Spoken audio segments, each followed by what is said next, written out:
हवामान खातं आगामी काही दिवसांच्या हवामानाबाबत आधीच अंदाज बांधत असते, पण नक्की हा अंदाज कसा वर्तवला जातो आणि हा अंदाज वर्तवण्याच्या काय पद्धती आहेत हे आज आपण जाणून घेऊया।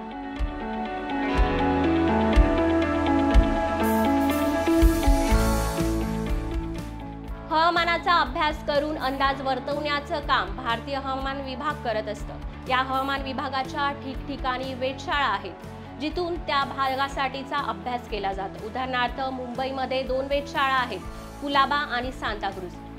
हवामानाचा अंदाज बांधण्यासाठी अनेक घटक विचारात घेतले जातात। यासाठी विविध उपकरणांच्या साहाय्याने वातावरण, जमिनीच्या पृष्ठभागाचं तापमान, आर्द्रता, वाऱ्याचा वेग व दिशा, दव, ढगांची स्थिती इत्यादी घटकांचं निरीक्षण केलं जातं। यासाठी अनेक प्रकारची यंत्र आणि उपकरणंही वापरली जातात। हवामान खात्याचे अनेक उपग्रह आहेत, ते सतत पृथ्वीची छायाचित्र पाठवत असतात। त्यामुळे आकाशात ढग आहेत की नाही याचा अंदाज घेतला जातो। अवकाशातल्या उपग्रहांद्वारे मोठ्या भूभागातील हवामानाची परिस्थिती कळत असते, पण विशिष्ट जागेसाठी अंदाज बांधण्यासाठी आकाशात पांढरे फुगे सोडले जातात आणि या फुग्यांना बांधलेल्या यंत्रांना रेडिओ सोर्स असं म्हटलं जातं।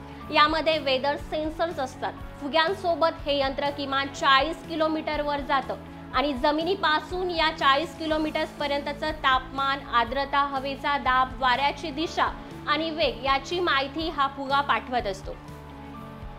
हे सगळे असे घटक आहेत की ज्यात एकामध्ये बदल झाला तरी त्याचा हवामानाच्या एकूण परिस्थितीवर परिणाम होऊ शकतो। त्याशिवाय आकाशात उडणारी विमानं आणि समुद्रातील जहाजांवरील निरीक्षणातूनही हवामानाची माहिती गोळा केली जाते। स्थानिक पातळीवर सर्वात महत्त्वाचं ठरतं ते डॉप्लर रडार। हे रडार विद्युत चुंबकीय लहरींद्वारे वातावरणाची सध्याची परिस्थिती काय आहे याची माहिती जमा करतं।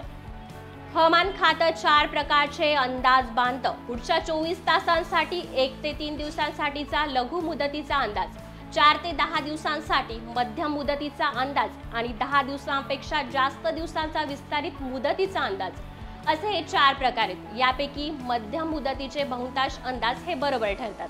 त्याला साधारणपणे येत्या 7 ते 8 दिवसांचा अंदाज म्हटलं जातं। अजून अशाच काही माहितीपूर्ण व्हिडिओसाठी न्यूज अनकटला लाईक करा, शेअर करा आणि सबस्क्राईब करा। धन्यवाद।